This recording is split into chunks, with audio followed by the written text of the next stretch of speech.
인도네시아와의 F-15 IDM 프로그램은 오랜 시간 논의되어 왔으나 현 시점에서 우리는 이를 더 이상 활성 캠페인으로 유지하지 않기로 했습니다.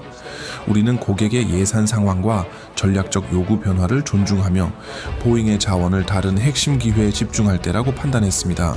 KF-21 공동개발국 퇴출 위기에 직면한 인도네시아에게 또 하나의 절망적인 소식이 전해졌습니다. 한국과 미납금 문제로 골머리를 앓던 와중에 이번엔 미국 보잉이 F-15 판매를 최종 거부하며 사실상 사형 선고를 내린 것인데요. KF-21이라는 마지막 사다리를 걷어찬 인도네시아의 암울한 미래와 이와 대조적으로 글로벌 원탑을 향해 질주하는 한국 항공산업의 반전 상황, 오늘 빠르게 한번 살펴보겠습니다. Let's get it! 2026년 2월 3일 싱가포르 에어쇼에서 보잉 방산부문 부사장인 번드 피터스는 인도네시아와의 F-15 파트너십은 우리에게 더 이상 활성화된 캠페인이 아니다라고 공식적으로 선을 그었습니다. 여기서 비활성 캠페인이라는 표현은 실질적으로 더 이상 이 사업에 단 1달러의 마케팅 비용도 쓰지 않겠다는 통보나 다름없습니다. 지난 2023년 인니는 보잉과 최신형 F-15EX 24대를 도입하기 위한 양해 각서를 체결하며 동남아시아 최대 공군력을 꿈꿨습니다. 당시만 해도 서방 언론과 인도네시아 현지 언론은 장밋빛 전망을 쏟아냈는데요. 하지만 업계 전문가들은 이미 오래전부터 인도네시아의 고질적이고 만성적인 예산 부족 문제와 불투명한 자금 조달 능력이 결국 이 거대한 거래에 발목을 잡을 것이라고 경고해왔습니다. 특히 한국과의 KF-21 분담금 미납 논란이 수년째 해결되지 않고 질질 끌려오는 상황에서 이번 보잉의 F-15EX 도입 무산 선언은 인도네시아의 대외 신인도에 치명적인 타격을 입힐 것으로 전망되는데요. 왜 유독 보잉의 통보가 전문가들 사이에서 화제가 되고 있냐면 바로 보잉이기 때문입니다. 흔히 보잉은 전투기만 팔 수 있으면 영혼이라도 팔기세로 덤벼들며 한 해에만 수십 개의 MOU를 체결하는 공격적인 영업 스타일로 유명합니다. 그런 보잉조차 인도네시아를 손절했다는 것은 시사하는 바가 매우 큰 것이죠. 보잉 입장에서 지난 3년을 되돌아보면 실제 구속력 있는 계약으로 이어지는 단계는 단 한 번도 없이 인도네시아 측은 늘 예산이 부족하다, 차관 도입을 기다려달라, 구조를 변경하자 라는 식의 변명만 늘어놓으며 시간을 끌었습니다. 글로벌 기업 입장에서 불확실한 고객을 위해 생산 라인을 비워두고 협상팀을 유지하는 것은 막대한 기회비용의 낭비이죠. 보잉은 결국 인도네시아가 실질적인 구매 능력이 없다고 판단하게 되었고 최종 사업을 폐기시켰습니다. 현재 국제 방산 시장에서 인도네시아는 결실 없는 양해각서만 남발하기로 유명한 나라라는 굴욕적인 낙인이 지켜버렸는데요. 천하의 보잉까지도 기겁하게 만드는 MOU 중독자 인도네시아, 진짜 얘네는 나중에 국가 신용도 대신 MOU 발행 횟수로 신용을 따져야 할 듯합니다. 이에 KF-21 사업 역시 퇴출 수순을 밟을 것으로 예상되고 있는데요. 이 시스템 솔루션의 대표인 하비브 부카루바는 최근 인터뷰에서 인도네시아의 현주소를 신랄하게 비판하면서 KF-21 사업에서도 얻은 것 하나 없이 나가리가 될 것이라고 내다봤습니다. 부카루바는 인도네시아가 아무런 실질적 결실도 맺지 못하는 양해각서만 체결한다면서 KF-21 사업은 이미 이전 정부에 의해 시작된 유산이라 현재 정부는 관심이 없을 것이라고 분석했습니다. 인도네시아 측 방산 전문가 역시 KF-21도 이제 안녕인가 라며 자국의 암울한 미래를 우려하였죠. 그렇다면 인도네시아는 왜 이리도 예산 부족에 허덕이고 있을까요? 우선 근본적으로 인도네시아 경제 지표가 현재 최악의 상황으로 치닫고 있기 때문입니다. 최근 인도네시아는 기업들의 실적 악화와 내수 소비 위축이 맞물리며 정부가 목표한 세수 확보에 실패했습니다. 엎친 데 덮친 격으로 인도네시아 경제를 지탱하던 원자재 슈퍼사이클이 종료되었죠. 여기에 결정타를 날린 것은 프라보오 대통령이 대선 당시 내걸었던 거대 공약, 즉 포퓰리즘적 예산 낭비가 기름을 끼얹었는데요. 그는 전 국민적 인기를 얻기 위해 약 8,290만 명을 대상으로 하는 무상급식 사업을 약속했습니다. 이 포퓰리즘 정책을 실현하기 위해 2026년 한 해에만 30조 원이라는 천문학적 예산이 투입되는데 이는 인니 전체 국가 예산의 10%에 달합니다. 정부는 이 막대한 재원을 마련하기 위해 멀쩡한 다른 국제 사업의 예산을 난도질하는 강제 구조조정을 단행하고 있죠. 이게 얼마나 골 때리냐면 2025년 말에 채용된 신규 공무원 120만 명의 출근이 1년 미뤄지는 초유의 사태가 발생하기도 했는데 국가행정 시스템 마비는 뭐 알 바 아니고 일단 인기 좀 얻자는 프라보어의 생각이죠. 더 심각한 문제는 이 정부 예산을 프라보어 최측근이 좌지우지하고 있다는 건데요. 인도네시아 정부는 뭐 어디서 본 건 있어서 국부 펀드 다난타라를 창설해 국영 기업들이 벌어들인 배당금을 국고가 아닌 펀드 쪽으로 돌리고 있습니다. 문제는 이 때문에 정부가 당장 쓸 수 있는 가용 현금이 줄어드는 역설적인 상황이 발생한다는 것이죠. 특히 이 모든 국영 기업을 통합 관리하는 다난타라의 CEO가 바로 프라보어 대통령의 최측근이자 대선 당시 선거 캠프 의장이었던 로산 루슬란이라는 것. 뭐 이쯤 되면 돈이 어디서 어떻게 줄줄 새는지 안 봐도 알 수 있습니다. 그럼 이쯤에서 한 가지 의문이 생기는데요. 아니 진짜로 돈이 없는 건 알겠는데 그럼 프랑스 라팔은 어떻게 샀냐 하는 것입니다. 심지어 수량이 42대이죠. 그것도 인니는 3번에 달하는 계약마다 각각 선납금을 꼬박꼬박 지불하며 계약 효력을 발생시켰습니다. 사실 여기에는 프랑스의 고도화된 금융기법 관리법과 외교적 덫이 숨겨져 있습니다. 그 덫에 걸린 인도네시아. 이번 라팔 도입 사업은 프랑스 정부와 은행들이 인도네시아에 거의 전액에 가까운 금융 지원을 제공했기에 가능했습니다. 전체 계약 규모는 약 81억 달러, 11조 원에 달하는데요. 인도네시아가 3번의 계약에 쏟아부은 현금 총액은 1조 6천억 원. 운명의 장난인가? 한국 KF21 당초 분담금과 똑같습니다. 그러나 프라보어 입장에서는 당장 주머니에서 나가는 돈만 계산했을 때 42대의 라팔이 KF21보다 훨씬 가성비 있는 결제 조건으로 보였겠죠. 90% 이상을 프랑스가 빌려주는 돈으로 막고 당장 필요한 계약금은 다른 곳에 쓸 돈을 끌어다 썼습니다. 구체적으로 러시아 수호의 도입용으로 측정해 두었던 예산 약 6억 달러를 라팔 선납금으로 전용했고 한국에는 KF21 분담금을 1조 6천억 원에서 6천억 원으로 깎아달라고 읍수하며 지급을 미뤘는데 여기서 아낀 1조 6천억 원에 달하는 현금 흐름이 고스란히 라팔 42대에 대한 선납금으로 흘러 들어간 것입니다. 한국에 줄 돈을 빼서 프랑스 전투기를 산 셈이죠. 그럼 왜 하필 라팔일까요? 아무리 생각해도 국뽕 빼고 객관적 스펙만 놓고 보면 KF21이 미래 가치가 더 높아 보이는데 말이죠. KF21은 설계부터 저피탐 설계로 만들어져 향후 5세대 전투기로 업그레이드가 가능합니다. 또한 공동개발국 지위를 통해 인도네시아 자국 항공 산업의 역량을 비약적으로 끌어올릴 수 있는 기회가 되기도 하죠. 그런데도 라팔을 도입한 이유는 바로 프라보어 대통령의 정치적 욕망 때문입니다. 인도네시아 정치 구조상 현 정권은 이전 정권의 흔적을 지우거나 자신의 업적을 돋보이게 하려는 경향이 매우 강한데요. KF21 사업은 전임자인 조코 위도도 정부 시절 강력하게 추진된 사업으로 프라보어 입장에서 KF21은 남의 자식인 셈이죠. 여기에 굳이 막대한 현금을 써가며 KF21을 완성해봤자 그 영광은 조코 위도도에게 돌아가며 자신은 남 좋은 일만 시키는 꼴이 됩니다. 반면 라팔 도입은 프라보어가 국방부 장관 시절부터 자신의 이름을 걸고 강력하게 추진해온 시그니처 사업입니다. 나라 빚을 내더라도 라팔을 들여오는 것은 내가 인도네시아 공군을 세계적 수준으로 만들었다는 정치적 지적을 세우기에 가장 빠르고 화려하며 확실한 방법입니다. 특히 프랑스의 마크롱 대통령은 이러한 프라보어의 심리, 즉 대접받고 싶어하는 욕망과 정치적 야망을 아주 영리하게 그리고 집요하게 파고들었습니다. 마크롱은 인도네시아를 인도태평양 전략의 핵심 파트너라고 치켜세우며 프라보어를 국빈 이상의 수준으로 극진히 대접했는데요. 단순한 외교가 아닌 방산 비즈니스와 정치적 이해관계가 결합된 역대급 예우의 연속이었는데 2026년 1월 23일 프라보어가 파리를 방문했을 때 마크롱 대통령은 관례를 깨고 엘리제궁 마당까지 직접 걸어나와 차에서 내리는 프라보어를 맞이했습니다. 두 정상은 뜨겁게 포옹하고 어깨동무를 하며 친밀함을 과시했는데 격식을 목숨처럼 따지는 프랑스 의전에서 이는 매우 이례적인 친구 대접인 것이죠. 여기에 프랑스 최대 국경일인 혁명기념일 퍼레이드에 프라보어를 귀빈으로 초청했는데 서방의 시민 프랑스의 군사행사에 과거 인권 문제로 외교적 결함이 있었던 인물을 초대해 함께 군대를 사열하게 한 것은 마크롱이 프라보어에게 줄 수 있는 최고의 면죄부이자 선물이었습니다. 하지만 이 모든 것의 하이라이트이자 결정타는 단연 훈장이었는데요. 프라보어가 프랑스산 무기에 돈을 쏟게 된 심리적 결정타, 바로 프랑스 최고 훈장인 레지옹 도네르 크랑크루아 수훈이었습니다. 2025년 5월 마크롱 대통령은 인도네시아 마글랑 군사학교를 직접 방문해 프라보어에게 이 훈장을 수여했는데요. 마글랑은 프라보어가 사관생도 시절을 보내며 군인의 꿈을 키운 그의 모태와 같은 곳입니다. 군인으로서의 정체성이 누구보다 강한 그에게 자신의 고향과도 같은 곳에서 유럽 강대국의 정상이 직접 찾아와 훈장을 달아준다는 것은 상상 이상의 의미였는데요. 마크롱은 프라보어와 함께 나란히 군대를 사열하고 까마득한 후배들인 사관생도 앞에서 훈장을 수여했습니다. 이는 프라보어에게 무엇과도 바꿀 수 없는 최고의 명예를 선사한 셈으로 보통 외국 정상에게 훈장을 수여할 때에는 프랑스를 방문했을 때 엘리제궁에서 수여하거나 현지 대사관을 통해 전달하는 것이 관례입니다. 그런데 자국이 아닌 그것도 타국에서 심지어 상대방의 모교까지 찾아와 최고 등급 훈장을 수여하는 것은 프라보어가 사상 처음이었죠. 특히 프라보어는 과거 특전사령관 시절의 인권 침해 행적으로 인해 약 20년 동안 미국 입국 금지 블랙리스트에 올라와 있었는데 이는 군인으로서 그리고 한 나라의 지도자를 꿈꾸는 정치인으로서 씻을 수 없는 낙인이자 뼈아픈 자존심의 상처였습니다. 그런데 자신을 범죄자 취급하며 입국조차 막았던 미국과 달리 유럽의 전통 강대국이자 문화의 중심지인 프랑스가 자신을 최고의 파트너로 공식 인정해주고 최고의 훈장까지 안겨준 것이죠. 자, 프라보어 입장에서 생각해보자고요. 이 훈장은 지난 수십 년간 쌓인 자격지심과 서름을 한 번에 씻어주는 명예의 세탁기일 수밖에 없습니다. 그 감동과 희열이 오죽했겠습니까? 역시 훈장 효과는 즉각적으로 나타났는데요. 훈장 수여식 직후 프라보어는 라팔이 인도네시아 공군의 중추가 될 것이라며 프랑스 무기에 대한 무한한 신뢰를 보냈습니다. 또한 같은 장소에서 스크로펜 잠수함의 현지 건조에 대한 논의도 급물살을 탔죠. 결국 마크롱은 훈장 하나로 11조 원이 넘는 전투기 계약과 3조 원이 넘는 잠수함 계약을 따낸 것입니다. 우리 입장에서 진짜 문제는 이 프랑스 뽕에 취한 프라보어 정부가 한국에게 보여준 태도입니다. 프랑스 대통령에게 그랑크루아 훈장까지 받은 자신이 한국 같은 아시아 국가에 아쉬운 소리를 할 이유가 없다는 식의 오만함이 협상 과정 곳곳에서 드러나는데요. 가장 황당하고 분노를 자아내는 대목은 인도네시아 기술진이 카이에서 KF21 기술을 훔치려다 적발된 사건 직후의 태도입니다. 보통 우방국 간에 이런 기술 기술 유출 시도가 적발되면 해당 국가는 납작 엎드려 사과하고 재발 방지를 약속하는 것이 정상이지만 브라보 정부는 오히려 한국의 조사가 무례하다며 적반하장으로 불쾌감을 표시했습니다.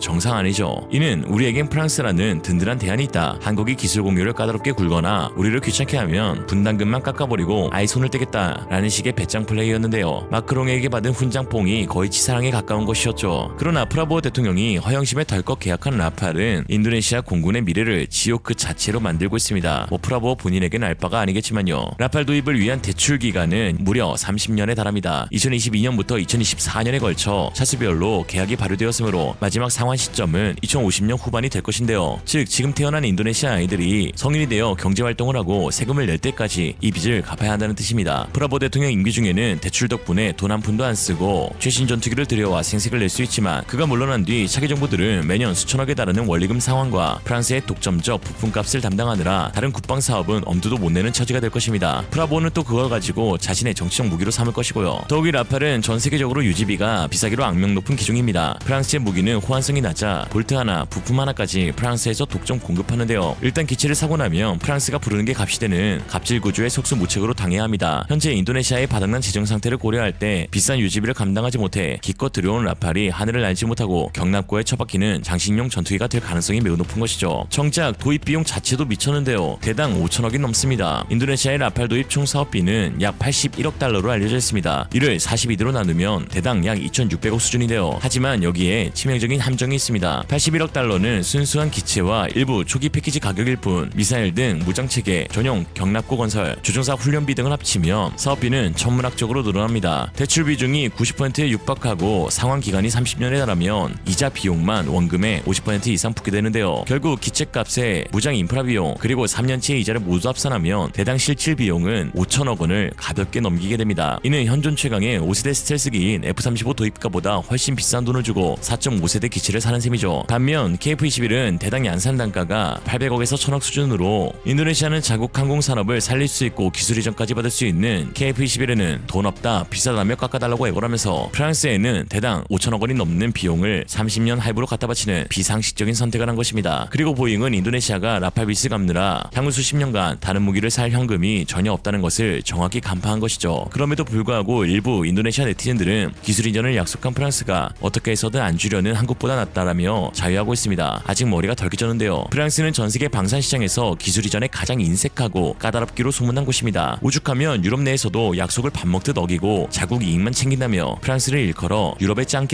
실제로 최근 프랑스와 독일이 합작하여 추진하던 FCAS 사업이 공식적으로 폐기되었는데 프랑스가 갑작스럽게 약속을 어기고 지분 80%를 요구한 데다 독일이 요구한 소스코드 공유에 대해 프랑스 다소 측이 우리가 전투기 설계의 유일한 권한을 가져야 한다며 거부했기 때문입니다. 제일 사이가 가깝다는 유럽 동맹국 그것도 나토의 핵심인 독일에게도 이렇게 깐깐하게 구는데 아시아의 개발 도상국인 인도네시아에게 핵심 기술을 이전해준다. 어림없는 소리입니다. 놀랍게도 인니는 이미 프랑스에 당한 사례가 있습니다. 바로 스크로펜 잠수함 도입되었는데요. 인니 정부는 스크로펜 잠수함의 현지 건조를 대단한 성과처럼 자랑하지만 실상은 잠수함의 두뇌인 전투체계, 소나 엔진 등 핵심 부품은 모두 프랑스에서 밀봉된 블랙박스 형태로 가져와 인니 기술진들은 프랑스가 짜놓은 매뉴얼대로 나사만 조이는 단순 조립 수준에 머물고 있습니다. 당연히 초기에 프랑스는 모든 기술에 접근 가능하다며 이빨린 말들을 늘어놓았죠. 마크롱은 라팔 도입 당시에도 미국의 간섭 없는 기술 독립을 강조하며 인도네시아의 비위를 맞췄지만 실상은 비행기를 닫고 조이는 정비 기술 정도만 가르쳐줄 뿐 전투기의 영혼인 소스코드나 핵심 레이더 설계도 같은 핵심 기술은 절대로 넘겨주지 않습니다. 이미 인도의 사례가 이를 증명하는데요. 인도는 무려 176대의 라팔을 도입하며 자국산 미사일과 전자전 장비를 통합하기 위해 소스코드 접근 권한을 요구했습니다. 솔직히 176대면 접근 정도는 해줄만 할 텐데 그러나 다소는 이를 지적재산권 침해라며 2026년 현재까지도 철저히 거부하고 있습니다. 이로 인해 인도는 매번 새로운 무장을 통합할 때마다 프랑스에 막대한 비용을 지불하고 허가를 받아야 하는 상황이죠. 인도네시아? 진짜 어림도 없습니다. 결국 인도네시아에게 F-15도 KF-21도 사실상 물 건너간 상황에서 일각에서는 튀르키예의 5세대 전투기 칸을 대안으로 거론하기도 합니다. 같은 알라 향후에다가 선동선전이 패시브인 프라보와 에르도안 둘이 만나 짝짝꿍하고 있는데 그럼에도 프랑스 은행의 목줄진 상황은 바뀌지 않겠죠. 결국 최근 인도네시아는 칸 도입 논의 직후 미국산 부품이 있으면 구매하지 않겠다는 미친 조건을 내걸었습니다. 사실상 사지 않겠다는 것이죠. 왜냐하면 칸은 엔진부터 고급 한정장비, 전자장비가 모두 미국산이기 때문입니다. 미국 부품 없이는 날 날 수 없는 비행기를 두고 미국 부품 안 빼면 안 사겠다는 건 돈은 없는데 MOU는 남발해놨으니 이제 와서 사지 못하는 핑계를 대고 싶은 것뿐이죠. 뭐 우리는 사고 싶은데 미국과 너희 기술력 부족 때문에 못 산다며 책임을 전가하는 유치한 수법입니다. 뭐 이게 인니 국민들에게 통한다는 게 더 큰 문제이지만 어찌됐든 간에 인도네시아 공군은 사실상 미래가 없습니다. 감당할 수 없는 쇼핑과 기술 자립의 기회를 제발로 걷어참이 결합되어 향후 수십 년간 타국의 방산 하청 기지로 전락할 구조적 위기에 처했기 때문인데요. 인도네시아 공군은 현재 전 세계에서 유리를 찾기 힘들 정도로 기종을 난잡하게 섞어 쓰고 있습니다. 러시아제, 미국제, 프랑스제, 한국제가 뒤섞여 군수 지원이 악몽 수준인데요. 현재도 인도네시아 공군의 가동률은 40% 수준에 불과한 것으로 추정되는데 각기 전투기가 볼트 규격부터 소프트웨어 소스코드, 정비 매뉴얼이 모두 다르기 때문입니다. 이 모든 기종의 부품 재고를 쌓아두고 정비사를 교육하는 것은 천조국 미국조차도 감당하지 못할 일이죠. 여기에 KF-21 사업은 인도네시아가 단순히 무기 구매자에서 전투기 제조사로 올라설 수 있는 마지막 사다리였지만 인도네시아는 이 사다리를 제발로 걷어찼습니다. 또 원금보다 큰 이자를 갚느라 인도네시아 국방 예산은 향후 30년간 프랑스 은행 상환 전용 계좌로 전락하게 되어 결국 10년 뒤 한국이 KF-21 기반으로 독자적인 항공 우주 강국으로 도약할 때 인도네시아는 여전히 프랑스와 미국의 부품을 구걸하며 빚을 갚는 영원한 36 공군에 머물게 될 가능성이 큽니다. 한순간의 허영심과 잘못된 판단이 국가의 안보 미래를 어떻게 망가뜨리는지 보여주는 씁쓸한 사례가 되었는데 마음 상할 인니에게 한마디 하고 마치겠습니다. 꼴 좋다. 오늘의 한 줄평. 프라보어가 KF-21을 안 산 진짜 이유. 훈장 안 줬잖아.